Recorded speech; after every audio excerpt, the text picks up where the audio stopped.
Hello, and welcome to Dynamic Leaders, a leadership series by Rent Dynamics. I am your host, Catherine Spear, and throughout the month of March, we will be interviewing different women from around the multifamily industry as we celebrate Women's History Month.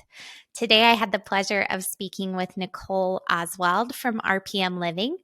Nichole has spent the past decade working in multifamily in Chicago after beginning her career in hospitality. She is a mother, a triathlete, and passionate about mentoring others. She's also actively involved in the Chicagoland Apartment Association as well as Crew Chicago. I hope you have fun listening to this quick conversation today, and thank you so much for tuning in. Well, you and I were initially connected through an accountability group for goal setting for 2023. And I have been excited to talk to you just in researching a little bit more about you and your background. I think we're going to have a really great conversation today, and hopefully it will be a lot of fun for you as well. I'm sure it will be. So just to get us started, can you tell us a little bit more about you and your background? I know you have quite an extensive background in multifamily, but something I thought was great about you is that you started your career in hospitality, which I did as well. So I'm curious to hear your perspective on that. And then some of the wonderful things that you do outside of work, from being a mother to a triathlete and a wedding planner and all of the things. So tell us a little bit more about you. Sure. So yes, I did start my career in hospitality. I went to college in the Chicagoland area and worked downtown at Marriott during college. And after college was kind of searching, like all young people do, trying to figure out what I was going to do with my life. And I enjoyed working in hotels. And so I kind of thought that's where my career would take me, is just staying in hospitality. 2008 came around, and obviously the hospitality industry was hit pretty hard, and I was without a job suddenly and was trying to figure out, I thought I knew what I wanted to do. I thought I was going to be in hospitality for my whole career. Really enjoyed customer service and just everything that the hospitality industry offers.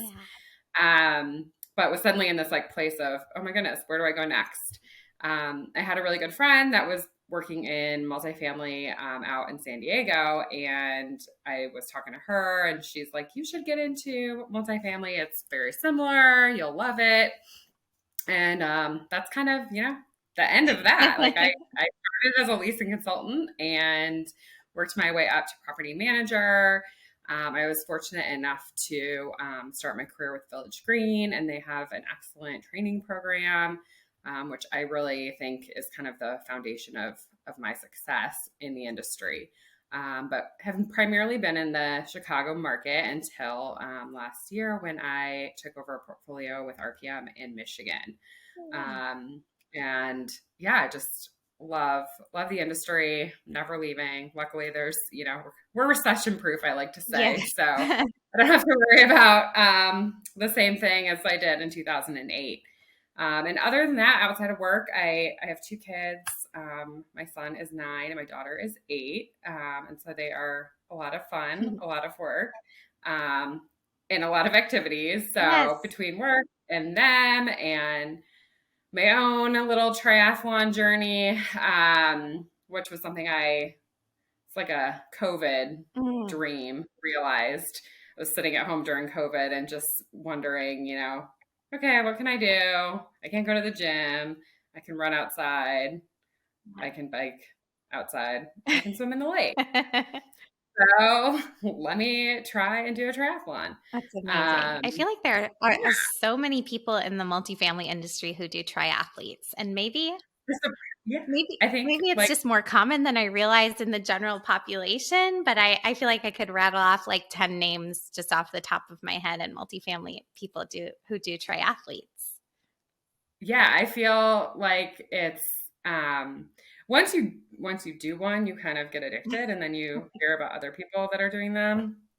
But I feel like our industry in general, there's, a lot of pressure, a lot of stress, but also a lot of people are really passionate about their fitness. And so it makes sense that there's a lot of triathletes in multifamily. Yes. But yeah, I'm planning to do the Chicago one again this year, and I'm trying to convince my sister to do a half Ironman with Oh, me. So we'll wow. see. That's awesome. When Yeah. will that take place? The Chicago Triathlon is always in August. Okay. It's usually the end of August because you swim in Lake Michigan and Yes. you can swim in June, but it's not nearly as warm as August. Yes. I actually grew up in Michigan, so you've made a couple of Okay. references to the area. It sounds like that's where most of your properties are, and so I know that area very well. We're in Michigan. I grew up in the Bloomfield Hills, Birmingham area. Oh, okay. Yeah, outside of That's right Detroit. where my properties Oh, are. awesome. That's wonderful. What a Yeah. coincidence. Well, being that this is Women's History Month, that's kind of how we decided to start this series. And we're going to be speaking to different leaders in the industry throughout this year. But throughout this month, we really wanted to talk about women in our industry. And so I'm curious if there have been leaders that you've worked with in multifamily in particular, but of course in your whole career that have made an impact on you as a woman, and just really empowered you or taught you something along your journey. Yeah, definitely. I've been fortunate to work with a lot of really strong female leaders.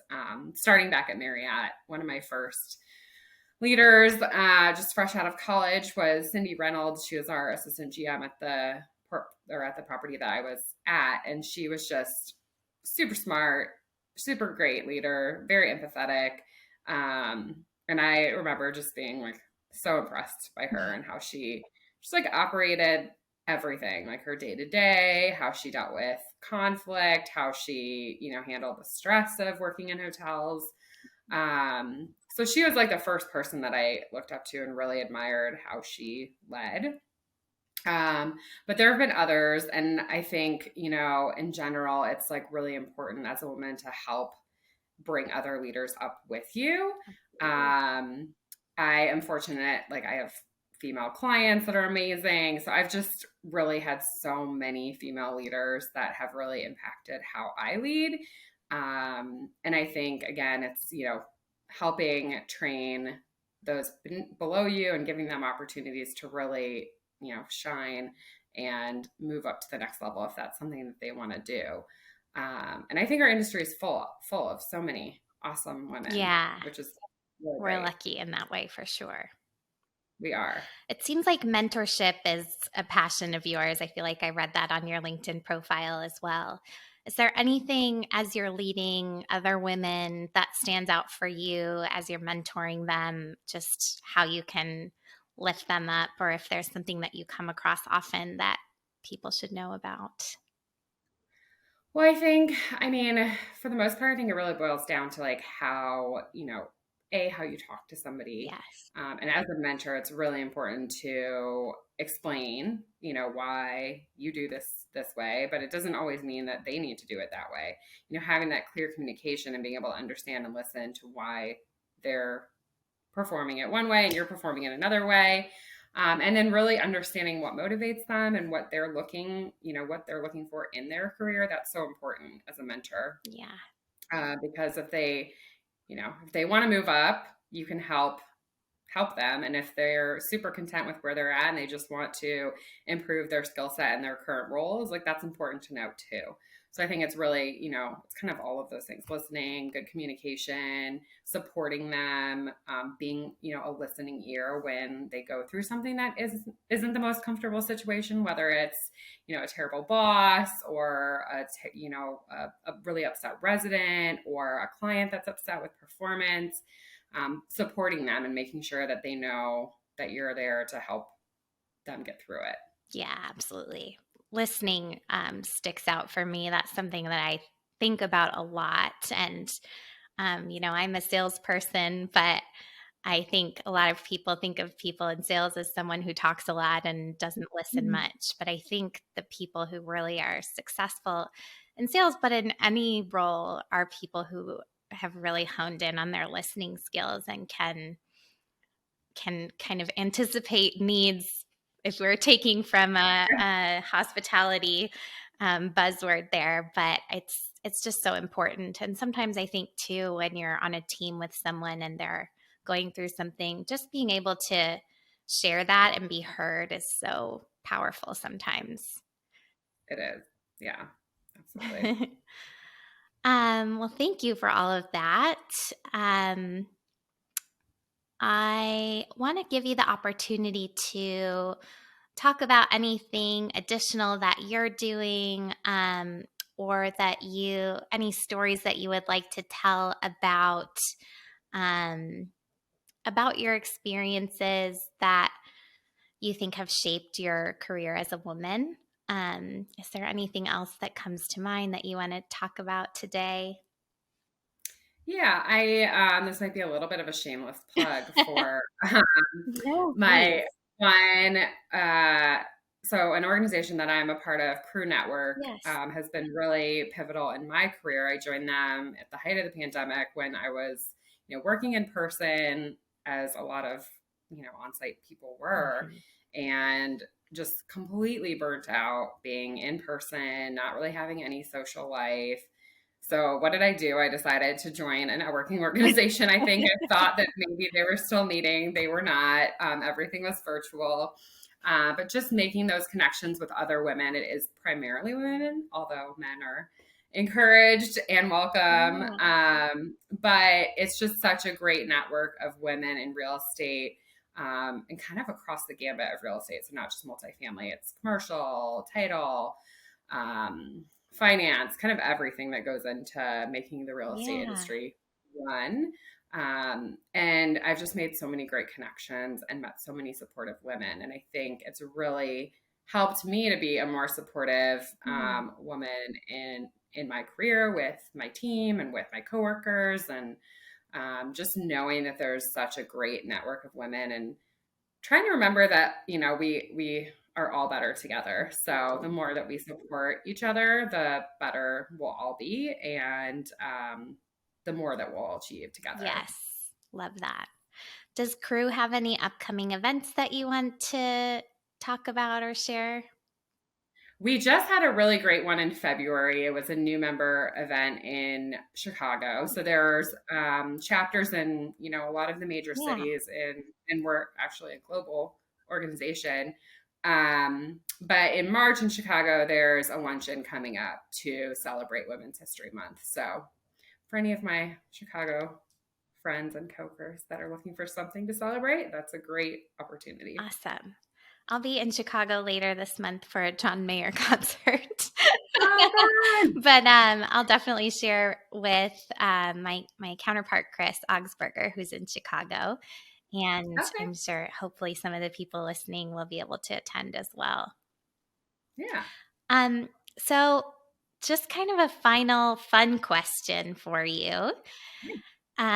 We're going to create a podcast, a playlist of all of the answers that we get from this question. So I'd love to know what song brightens your day no matter what. You can turn it on. Lately it's been, again, this seems like totally cliche, but lately it's been Taylor Swift, Shake It Oh, Off. that's a great one though. I feel like, I don't know, if you can't hear that and not dance, and if you can, then I can't help you. Well, that's a great one. Nichole, thank you. How can people reach you if they'd like to get in touch with you or get to know you better?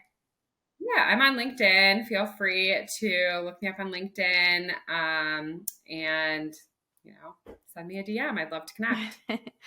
Great. Well, I hope that you and I will have the opportunity to meet in person sometime soon. That'd be great. And I really appreciate you joining me today. Awesome. I appreciate you having me. Thanks so much, Catherine.